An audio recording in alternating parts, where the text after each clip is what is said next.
अस्सलामुअलैकुम दोस्तों and welcome to तहा अली टीवी। अगर आप हमारे चैनल पर नए हैं तो चैनल को सब्सक्राइब कर दें और बेल आइकन पर भी क्लिक कर दें ताकि हमारी आने वाली हर वीडियो का नोटिफिकेशन आप तक जल्द से जल्द पहुंच सके।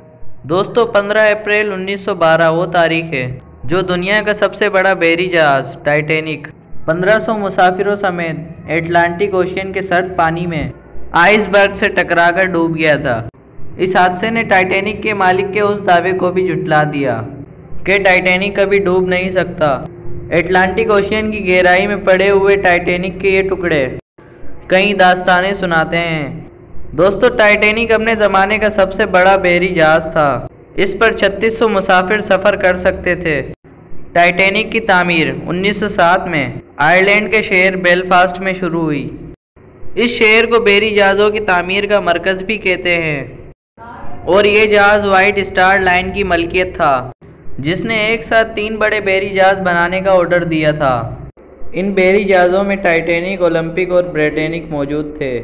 टाइटैनिक की तरह ब्रिटेनिक भी एक बदकिस्मत जहाज़ निकला और पहली जंग अजीम के दौरान 1914 में एक बारूदी सुरंग से टकराकर टूट गया था। टाइटैनिक के अंदर जान बचाने वाली 32 कश्तियाँ मौजूद थीं, लेकिन इस जहाज़ को इसका मालिक इतना महफूज समझता था कि इन जान बचाने वाली कश्तियों की तादाद सिर्फ 20 कर दी थी। टाइटैनिक की लंबाई 863 फीट थी। ये उस दौर का सबसे जदीद तरीन बहरी जहाज़ था। इस जहाज़ में swimming pool, watch court, gyms, library और तफरीह की कई और चीज़ें मौजूद थीं। टाइटैनिक की 3 क्लासेस थीं जिसमें फर्स्ट क्लास, सेकंड क्लास और थर्ड क्लास शामिल थी। ये जहाज़ किसी 5 स्टार होटल से कम नहीं लगता था। इसको बहरी जहाज़ से ज़्यादा एक तैरने वाला 5 स्टार होटल समझा जाता था। दोस्तों जहाज़ के इब्तिदाई डिज़ाइन में सिर्फ 3 चिमनियाँ मौजूद थीं, लेकिन जहाज़ को खूबसूरत बनाने के लिए एक और चिमनी का इजाफा कर दिया गया, लेकिन इनमें सिर्फ 3 चिमनियाँ ही इंजन से मुंसलिक थीं। इन चिमनियों में से एक में से धुआं नहीं निकलता था। टाइटैनिक 10 अप्रैल 1912 को अपने पहले और बदकिस्मती से आखिरी सफ़र को बरतानिया से न्यूयॉर्क की तरफ रवाना हुआ। इस सफ़र से कुछ अर्सा पहले इसका बाकायदा समंदर में टेस्ट भी लिया।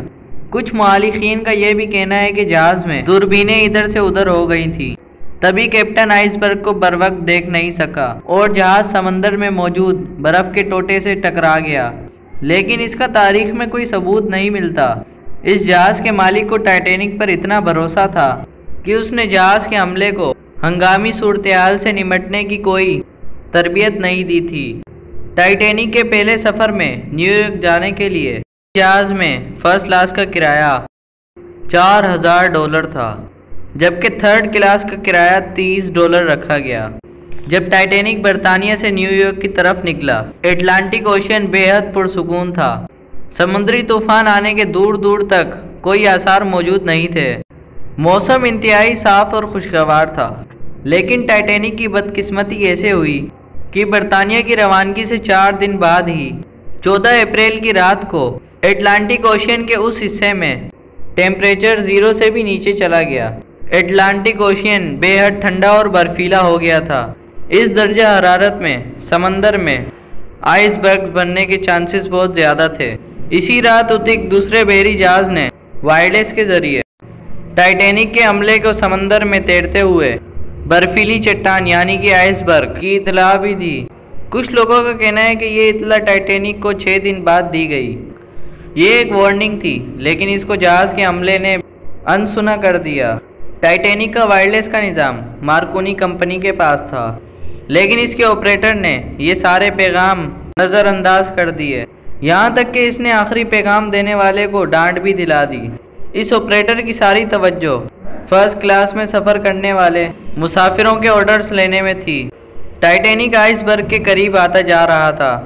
एटलांटिक ओशियन में अंधेरा था। सुबह होने में कुछ देर थी, लेकिन आसमान अभी भी स्याह था। दोस्तों टाइटैनिक तकरीबन 25 मील पर घंटे की रफ्तार से सफ़र कर रहा था।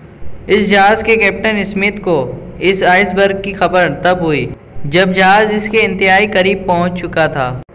कैप्टन स्मिथ ने पूरी कौल से जहाज़ का रुख तब्दील करने का हुक्म दिया, मगर टाइटैनिक काफ़ी रफ्तार से चल रहा था।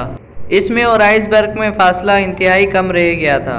देखते ही देखते ये जहाज़ आइसबर्ग के दरमियानी हिस्से से टकरा गया, जिसे जहाज़ में तकरीबन 300 फीट का गहरा शिगाफ्ट पड़ गया। ये टक्कर इंतहाई ख़तरनाक साबित हुई और जहाज़ में तेज़ी से अटलांटिक ओशियन का पानी बढ़ना शुरू हो गया।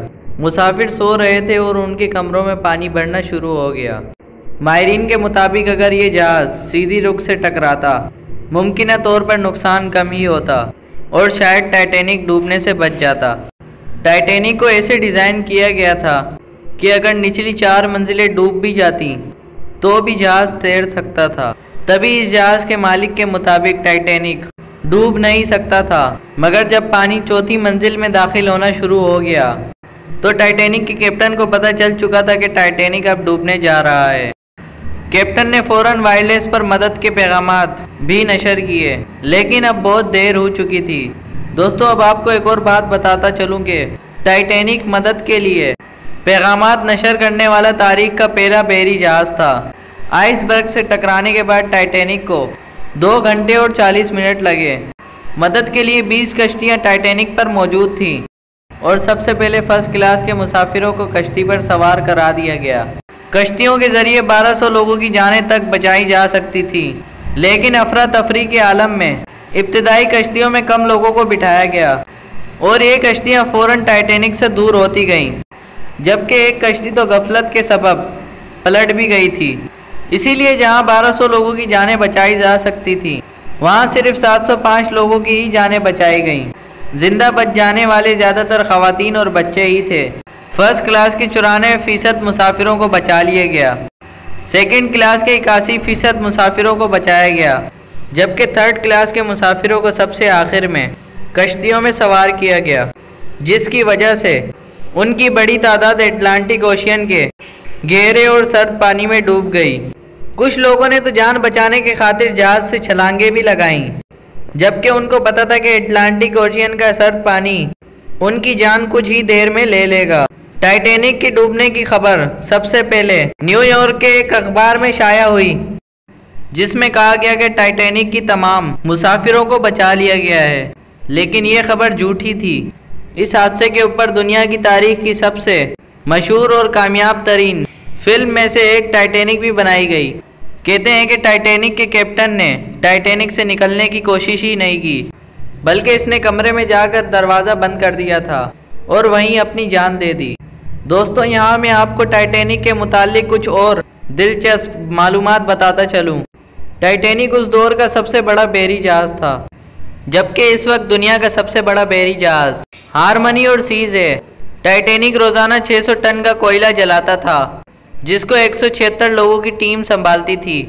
रोज़ाना तकरीबन 100 टन की राख टाइटैनिक से समंदर में बहा दी जाती थी।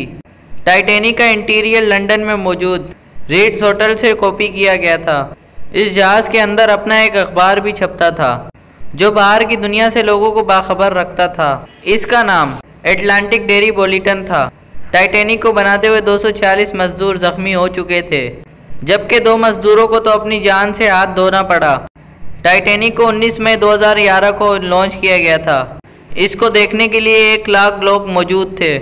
टाइटैनिक पर मौजूद सबसे अमीर मुसाफिर जॉन जेकब वेस्टर था। इसके पास तकरीबन $2 अरब की मालियत के असासे थे। जब टाइटैनिक आइसबर्ग से टकराया तो इसने साथ खड़े वेटर से मजाकन कहा कि मैंने तो तुमसे बर्फ़ लाने के लिए कहा था, लेकिन ये क्या हो गया। दोस्तों, टाइटैनिक में एक अमेरिकन बिजनेसमैन बेंजामिन गोगेनम भी मौजूद था।